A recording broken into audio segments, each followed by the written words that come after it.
दोस्तों नमस्कार।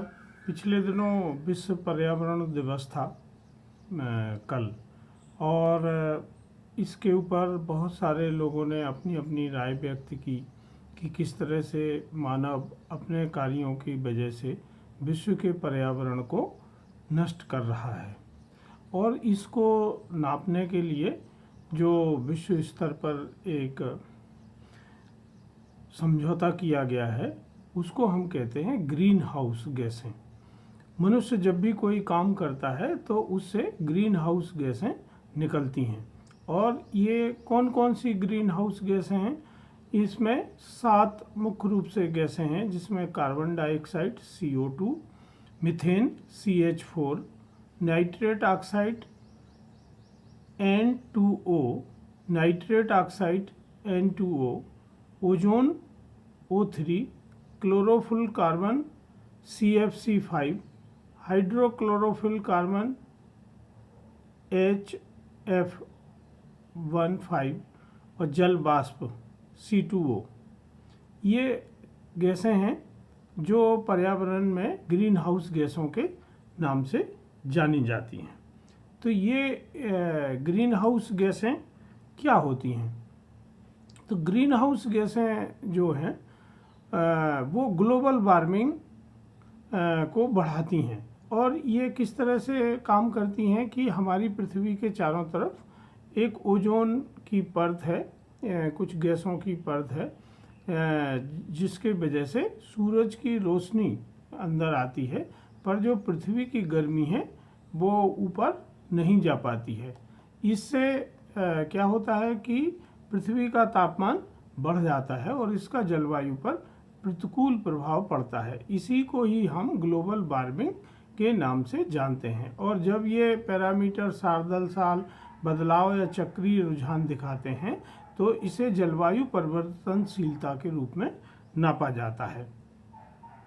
जलवायु परिवर्तन का प्रभाव मनुष्य के साथ साथ पृथ्वी के ऊपर जो हो रहा है कि यहाँ सूखा पड़ रहा है, कई जगहों पर बाढ़ आ रही है, आजीविका को गंभीर खतरे में डाल दिया है, जंगलों में आग लग रही है, ठंड कभी बहुत बढ़ जाती है, कभी गर्मी की लहरें आ जाती हैं, भूस्खलन हो रहे हैं, और इसका विश्व की अर्थव्यवस्था पर प्रतिकूल प्रभाव पड़ रहा है। भूकंप, सुनामी, ज्वालामुखी, इस तरह की जो घटनाएं होती हैं इनसे भी फिर ग्रीन हाउस गैसें बढ़ती हैं और ये जो परिवर्तनशीलता है वो बढ़ती जाती है। तो इसके दुष्परिणाम हमें चारों तरफ दिखाई दे रहे हैं। अभी इस गर्मियों में हम देखें तो कितनी ज़बरदस्त गर्मी पड़ रही है और ये तापमान बहुत बढ़ गया है और आम आदमी के लिए असहनीय हो गया है। जीवों के लिए इस तापमान में ज़िंदा रहना मुश्किल होता है। तो ग्लोबल वार्मिंग को नापने का एक फार्मूला बनाया गया है। इसको हम एक आम भाषा में अगर समझें तो अगर हम 27 फुट बाई 27 फुट घन फुट के एक गैस पिंड की कल्पना करें और इसको 1 टन कार्बन डाइऑक्साइड के बराबर माना जाता है, तो इसको हम कहते हैं कि 1 टन कार्बन डाइऑक्साइड जो होती है वो 27 वर्ग फुट बाई 27 वर्ग फुट घन का एक गैसीय पिंड है। इसके हिसाब से जब हम ग्रीन हाउस गैसों को नापते हैं तो उन अन्य गैसों को जो मैंने पीछे बताई हैं उन गैसों को हम कार्बन डाइऑक्साइड के टर्म में कन्वर्ट कर लेते हैं ताकि एक ही गैस के रूप में सभी को नापा जाए। तो इसका एक फार्मूला बनाया गया है और इसे हम कहते हैं कार्बन डाइऑक्साइड समतुल्य CO2e। इस फार्मूला में क्या होता है कि अगर जैसे मैंने कहा कि 1 टन कार्बन डाइऑक्साइड है और अगर 1 टन मीथेन गैस है तो वो कार्बन डाइऑक्साइड से 25 गुना ज़्यादा बढ़ा के मापी जाती है। अगर नाइट्रेट ऑक्साइड है तो 22,840 गुना बढ़ा के नापी जाती है। अगर हाइड्रो फ्लोरोकार्बन गैस है तो 14,800 गुना के रूप में नापी जाती है। और इस तरह ये सभी गैसों के प्रभाव को कार्बन डाइऑक्साइड के रूप में हम नाप लेते हैं और इसीलिए इस फार्मूले से गणना करना सरल हो जाता है, क्योंकि जो ग्रीन हाउस गैसें हैं वो लंबी तरंग विकिरण को पकड़ लेती हैं और इसे वापस पृथ्वी की सतह पर छोड़ देती हैं। तो इसीलिए इसको कार्बन ऑक्साइड के समतुल्य फार्मूले से गणना की जाती है। अब पूरी दुनिया इससे परेशान है। देखिए, इसमें जब हम पर्यावरण की बात करते हैं या पृथ्वी की भी बात करते हैं तो ये एक ही ग्रह है जिसमें हम सब लोग निवास करते हैं और हमारे लिए और कोई दूसरा ग्रह अभी नहीं है। तो पूरी दुनिया इसमें चिंतित है, क्योंकि कोई जब पर्यावरण की बात होती है तो किसी देश की सीमा उसमें बाधक नहीं होती है। हवाएं एक जगह से दूसरी जगह जाती हैं, तापमान और इसका प्रभाव सभी के ऊपर एक जैसे तरीके से देखने को मिलता है। तो दुनिया के सभी देशों की इसमें चिंता है और 1990 के दशक से इस पर बहस शुरू हुई और कई तरह के समझौते करने की देशों ने कोशिश की, जिसमें सबसे पहले जो समझौता हुआ उसको हम जानते हैं क्योटो प्रोटोकॉल, जो जापान के शहर क्योटो में हस्ताक्षर किया गया था। और इसके बाद सभी देशों ने ये सोचा कि ये जो कार्बन गैसों का उत्सर्जन हो रहा है इसको हम कम करेंगे ताकि पृथ्वी का तापमान कम हो सके। पर इस पर ज़्यादा काम नहीं हो सका और बहुत सारे देशों में बहुत सारी भ्रांतियाँ हुई और इस समझौते के बाद जो दूसरा समझौता हुआ उसको हम जानते हैं पेरिस समझौते के नाम से, जो फ्रांस की राजधानी पेरिस में हुआ और इसको 12 दिसंबर 2015 को लागू किया गया और इसमें 196 देशों ने अपने हस्ताक्षर किए और 4 नवंबर 2016 से ये लागू है और पेरिस समझौते के तहत ही अभी कार्रवाई की जा रही है। तो इस पेरिस समझौते में जो मुख्य समझौता है वो ये है कि जो पूर्व औद्योगिक स्तर पर ग्लोबल वार्मिंग थी उस लेवल को हमें प्राप्त करना है और उसे 2 डिग्री नीचे लाना है। तो अभी 1.5 डिग्री सेल्सियस तक हमें ग्लोबल वार्मिंग को कम करना है और इसके लिए सभी देशों ने ये तय किया कि वो अपने कार्बन उत्सर्जन को कम करेंगे और ऐसी गतिविधियां और ऐसी तकनीकी अपनाएंगे कि कार्बन उत्सर्जन ना हो और जो कार्बन वातावरण में है उसको वापस धरती में लाया जा सके। तो ये 5-5 साल के चक्र में इसको नापा जाता है और एनडीसी इसके ऊपर काम करता है। जो अभी कौन से देश इसके लिए जिम्मेदार हैं, अगर हम इसकी बात करते हैं तो ये इस बात पर निर्भर करता है इसका उत्तर कि आप किससे ये पूछ रहे हैं कि कौन से देश जिम्मेदार हैं, क्योंकि अलग अलग देशों ने अलग अलग फार्मूले से अपनी गणना की है। कुछ देश जनसंख्या से गणना करते हैं कि प्रति व्यक्ति कार्बन फुटप्रिंट क्या है और वो कितना कार्बन उत्सर्जन कर रहे हैं। कुछ देश जीडीपी से गणना करते हैं कि वहाँ की अर्थव्यवस्था कितनी बड़ी या छोटी है उससे। तो ये अभी बहस चल रही है, पर मोटी तौर पे अगर हम देखें तो ग्रीन हाउस गैसेज उत्सर्जन में चीन का 30% हिस्सेदारी है, अमेरिका की 16% है और भारत की 7% हिस्सेदारी है। अगर इसको हम सेक्टर वाइज देखें कि कौन सी गतिविधियां हैं जिनसे सबसे ज़्यादा ग्रीन हाउस गैसें निकल रही हैं, तो बिजली बनाने पर 25% ग्रीन हाउस गैसेस का उत्सर्जन होता है, ट्रांसपोर्टेशन में 29% होता है, उद्योगों की वजह से 23% है, खेती की वजह से 10% है और शहरीकरण की वजह से 6% है और अन्य कारणों से 7% है। इस तरह अगर हम देखें तो हर साल 27 अरब टन ग्रीन हाउस गैसेस का उत्सर्जन 175 देशों द्वारा किया जाता है मोटे तौर पर। तो इसको कम करने के लिए विश्व में अनेक तरह के उपाय किए जा रहे हैं, जिसमें कई देशों ने और कई देशों के राज्यों ने एक सीमा बनाई है। हर उद्योगों का एक कैप बना दिया है कि आप कितने ग्रीन हाउस गैसेज उत्सर्जन कर सकते हैं किस सीमा तक, और अगर उस सीमा तक आप ग्रीन हाउस गैसेस उत्सर्जन ज़्यादा कर रहे हैं तो ऐसे लोग जो उस सीमा तक उनकी सीमा के नीचे ग्रीन हाउस गैसेस उत्सर्जन करते हैं तो उनसे आप कार्बन क्रेडिट खरीद सकते हैं और इसको एक सर्टिफिकेट के रूप में जारी किया जाता है और इसको हम कैप एंड ट्रेड के नाम से जानते हैं। तो क्योंकि बहुत सारी गतिविधियां ऐसी हैं जो कम जिसमें नहीं किया जा सकता है, जैसे एयरलाइंस हैं, अब उनको तो हवाई जहाज़ उड़ाने ही पड़ेंगे, या अभी पेट्रोलियम के साथ जो परिवहन हो रहा है, जब तक दूसरे साधन विकसित नहीं हो जाते हैं तब तक पेट्रोलियम का यूज़ किया जाना बहुत आवश्यक है, या बिजली बनाने के लिए जहाँ कोयले का उपयोग हो रहा है, या जो बड़ी बड़ी कंपनियां इंटरनेट से के ऊपर काम करती हैं और जिनके डेटा सेंटर हैं उनमें जो उत्सर्जन होता है, तो इन सब कंपनियों को ये सुविधा दी गई है कि आप अपनी सीमा अचीव करने के लिए अगर अपनी टेक्नोलॉजी में या तो बदलाव लाएं या आप ऐसे दूसरे लोगों से कार्बन सर्टिफिकेट खरीद लें जिससे ये सीमा आपकी निर्धारित हो सके।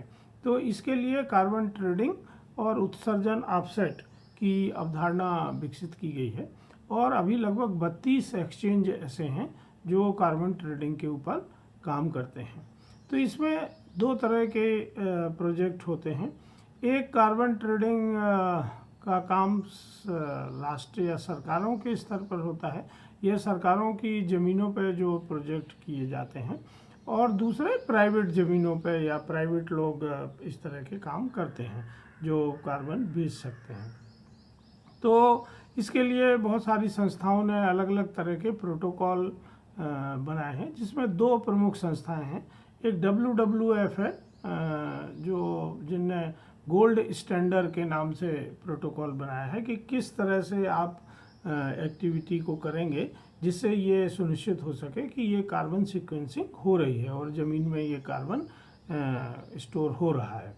दूसरा वेरा, VERRA, वेरा एक संस्था है अमेरिका की, उनने अपने पैरामीटर्स बनाए हैं और उन पैरामीटर्स से वो वेरीफाई करते हैं और प्रमाण पत्र जारी करते हैं।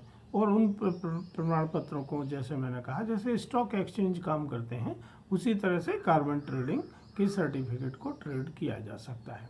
तो 1.5 डिग्री के लक्ष्य को पार करने के लिए जहां देशों के ऊपर ये अनिवार्य था, वहीं एक स्वैच्छिक बाजार विकसित हुआ है जहां लगभग 1000 से अधिक जो सबसे बड़ी कंपनियां हैं उन्होंने ये प्रतिज्ञा ली है कि वो 2030 तक अपने कार्बन उत्सर्जन को कम करेंगे और इस ट्रेड को वो बढ़ाएंगे। तो ख़ासतौर से जैसे हम जानते हैं कि हमारी पृथ्वी के ऊपर 3 तरह के देश हैं, एक विकसित देश हैं, दूसरे विकासशील देश हैं और तीसरे पिछड़े हुए देश हैं। तो ज़्यादातर जो कार्बन कम करने के लिए गतिविधियां संचालित होती हैं वो विकासशील और पिछले देशों में हैं, और जो कार्बन उत्सर्जन सबसे ज़्यादा हो रहा है वो विकसित देशों के द्वारा किया जा रहा है। तो विकसित देशों की कंपनियां या सरकारें इन कार्बन्स को खरीदती हैं और विकासशील और पिछड़ी अर्थव्यवस्था के जो देश हैं वहाँ इस तरह के प्रोजेक्ट लिए जा रहे हैं। मैकेंजी एक संस्था है, उनने इंस्टीट्यूट ऑफ इंटरनेशनल फाइनेंस के साथ मिलके एक गणना की है कि सन 2030 तक ये कार्बन ट्रेडिंग का जो व्यवसाय है वो $50 बिलियन के ऊपर हो जाएगा और इसमें बहुत सारी अपॉर्चुनिटी हैं जहां ये ट्रेडिंग हो सकती है। तो चूंकि भारत अभी भी विकासशील देश की श्रेणी में आता है और भारत को ये अच्छा मौका है कि वो अपने नागरिकों में इस तरह की गतिविधियों को प्रोत्साहित करें ताकि वो अपने कार्बन जो बचा रहे हैं उनको ट्रेड कर सकें। तो भारत अभी किन क्षेत्रों में ऊर्जा निकाल रहा है, इसमें जो बिजली बनाने पे हमारे यहाँ ग्रीन हाउस गैसेस निकलती हैं वो सबसे ज़्यादा हैं और वो 69% हैं। खेती और उसके अनुषंगिक कार्यों में 20% है, औद्योगिक गतिविधियों से 6% है, वनों की कटाई से 1% है और भूमि उपयोग परिवर्तन से 4% है। इस तरह से इन गतिविधियों से हम लोग कार्बन उत्सर्जन करते हैं। और भारत सरकार ने जो पेरिस समझौते पर हस्ताक्षर किए हैं, और हालांकि उनने ये नहीं कोई आश्वासन दिया है कि वो कितने कार्बन को कम करेंगे, पर उनने ये कहा है कि जो 2030 तक वो भारत में जो 2005 में स्तर था उत्सर्जन का, उस लेवल पर ले आएंगे और 33 से 35% की वो कटौती करेंगे। भारत सरकार ने अभी इसके कोई नियम नहीं बनाए हैं और अभी हमारे यहाँ कोई एक्सचेंज भी काम नहीं करता है जहाँ हम कार्बन ट्रेड कर सकें, ना ही हमारे यहाँ कोई प्रोटोकॉल है। तो ज़्यादातर हमारे यहाँ जो प्राइवेट परियोजनाएं संचालित हो रही हैं उसमें वेरा VERRA के जो मानक हैं उनका उपयोग किया जाता है, और जो फॉरेस्ट बेस्ड प्रोजेक्ट हैं उसमें गोल्ड स्टैंडर्ड का उपयोग होता है जो WWF के द्वारा विकसित किया गया है।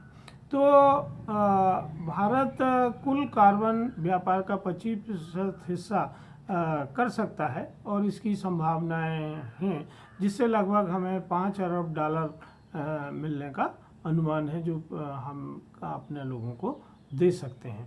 तो खेती एक ऐसा सेक्टर है जिसमें सबसे ज़्यादा ज़मीन उपयोग में लाई जा रही है और सबसे ज़्यादा बड़ी आबादी खेती में संलग्न है। अभी जो कार्बन ट्रेडिंग के लिए जो गतिविधि संचालित होती है खेती में, उसको कार्बन फार्मिंग कहते हैं। अब कार्बन फार्मिंग की जो तकनीकी है उसको हम जैविक खेती कह सकते हैं, परंपरागत खेती कर सकते हैं, जीरो टिलिंग खेती कर सकते हैं, जीरो बजट खेती कह सकते हैं, और सस्टेनेबल खेती कर सकते हैं, रिजुविनेटिव खेती कहते हैं। तो ऐसे बहुत सारे नामों से ये पुकारा जाता है और विदेशों में खासतौर से कनाडा, अमेरिका, ऑस्ट्रेलिया, ब्राज़ील और यूरोपियन कंट्रीज़ के कुछ देशों में अभी बड़े बड़े किसान इनका लाभ ले रहे हैं और उनने अपनी कृषि पद्धति को बदला है और वो कार्बन ट्रेडिंग कर रहे हैं। पर हमारे यहाँ समस्या क्या है कि हमारे यहाँ बहुत छोटे छोटे किसान हैं।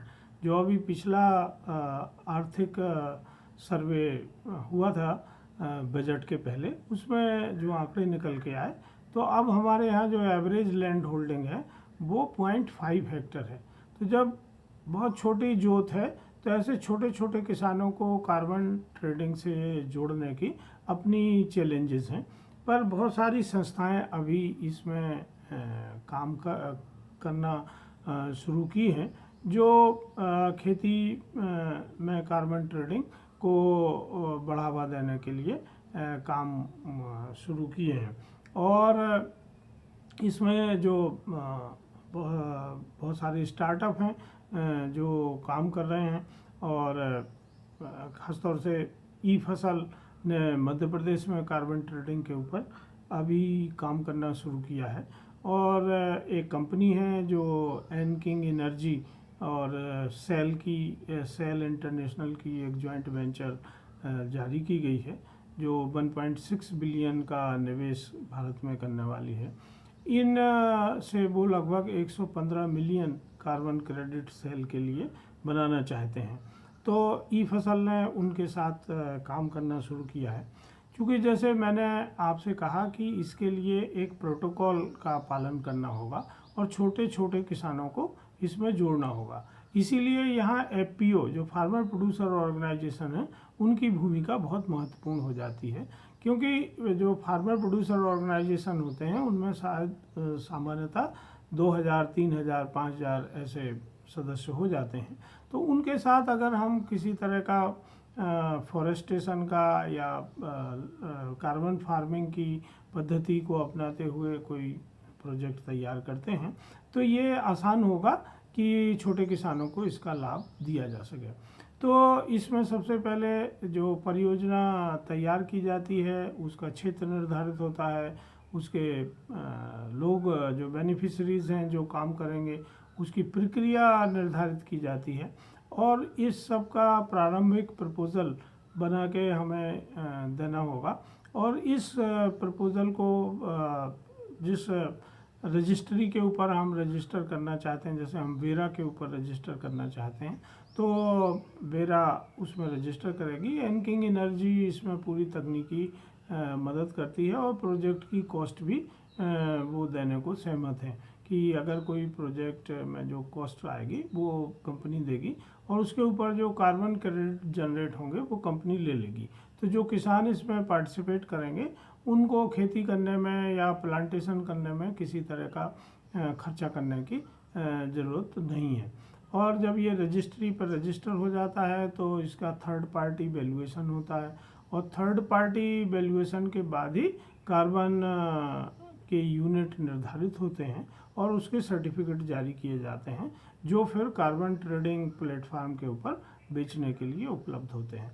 तो ये एक लंबी और तकनीकी प्रक्रिया है, खर्चीली प्रक्रिया है, पर यहाँ ई फसल और एनकिंग एनर्जी की जो समझौता हुआ है उससे हम एफपीओज़ को या दूसरे ऐसे संगठनों को और व्यक्तियों को इससे जोड़ रहे हैं जो किसानों के बीच में काम कर रहे हैं, वाटर सेट के ऊपर काम कर रहे हैं या किसानों में दूसरी तरह के काम कर रहे हैं। तो ये पूरी की पूरी जो परियोजना है ये प्राइवेट ज़मीन पर लागू होगी जिसको हम वीसीएस कहते हैं और ये चूँकि कम्युनिटी से संचालित होती है इसको सीसीबी परियोजना भी कहते हैं। तो जो संस्था इस तरह की परियोजनाओं को विकसित करती है उनकी ये जवाबदारी होती है कि उनके सदस्य इन प्रोटोकॉल्स का पालन करें, क्योंकि सामान्यतः ये जो प्रोजेक्ट हैं वो 20 से 25 साल के होते हैं।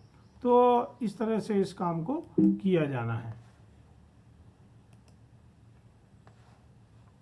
मुझे उम्मीद है कि आपको मैंने सरल भाषा में इसको समझाने की कोशिश की है और जो लोग इस प्रक्रिया का लाभ उठाना चाहते हैं और इस अवसर का लाभ उठा के अपनी संस्थाओं के सदस्यों को अतिरिक्त आय की कोशिश करते हैं तो वो ई फसल की टीम से संपर्क कर सकते हैं। धन्यवाद।